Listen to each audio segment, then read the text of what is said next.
can communicate with legislators at all of these levels, send them an email, make a phone call, provide testimony. Schedule a meeting with them, and then follow that up.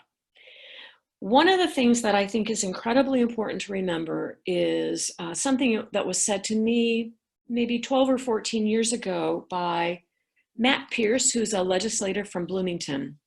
Half a dozen emails from different people on a particular topic will get my attention. Half a dozen people.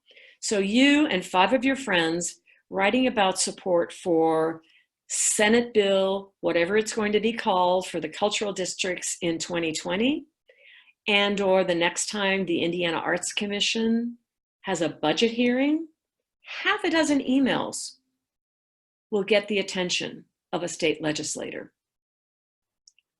And Ron Grooms, the legislator that the cultural districts heard from in the summer of 2019 at their summit, he said exactly the same thing. 5 or 6 people talking to me about an issue, that is huge.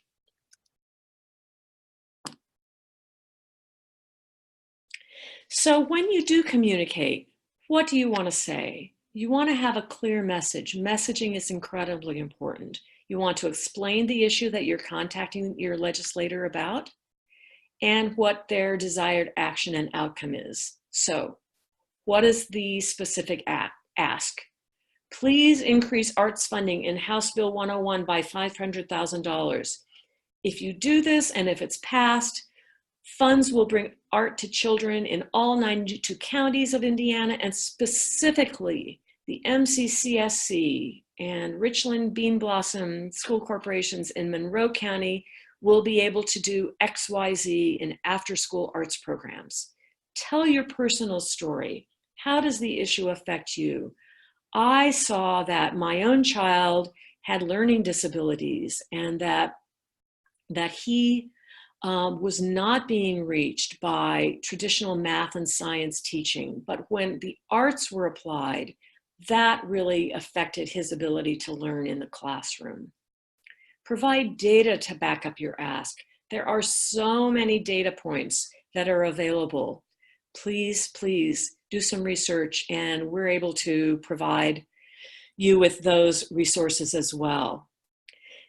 When you talk to your legislator, know that you're the expert, and the really good legislators understand that you're the expert on that issue, and they want to learn from you. That's your role in the democracy. That's the way it works. If you're meeting in person, prepare a leave behind. That's what we used to call a handout. That's a one-page, bulleted, easy to glance at document that talks about the issue and the results that you would like to achieve. Use data. Here are some of the examples of data that are available to all of us. Economic data. Americans for the Arts every year produces new creative industries reports by state and congressional districts. You can get them for individual counties throughout the state of Indiana. It's kind of amazing. An arts advocate from Terre Haute recently asked me if I could help her identify some data points for the arts in Terre Haute for an upcoming meeting that she had with community leaders from her economic development sector. I said, yes, and within 2 minutes, I put my hands on the data from the Americans for the Arts website and sent it to her, and voila, I'm hoping to hear back from her that the data made a real difference. Some communities in Indiana have participated in the Arts and American Prosperity Study that Americans for the Arts does. Also an incredible investment that will yield results, I guarantee. When your mayor realizes the economic impact of the arts in your community, trust me, I can tell you from experience, that's going to result in increased support for the arts from your public sector.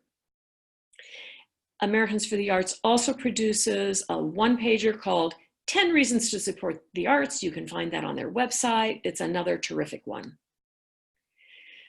Always back up your economic quantitative data with qualitative or narrative data. And finally, I'd like to give a shout out to SNAP. SNAP is the Strategic National Arts Alumni Project. I'm the longtime director of it. We're based here at Indiana University in Bloomington. And we're a national survey of people with arts degrees, and we publish data on the value of having an arts degree. What do artists provide in our communities? Who are artists? What kinds of skills do they gain in art school?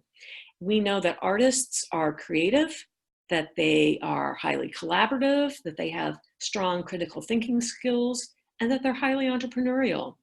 And that we know that arts graduates use these skills, whether or not they work in the arts or if they work in other occupations, from the law to police work to accounting. So I challenge you to look at the SNAP website and take away any of the free reports and snapshots of data that we have available for you.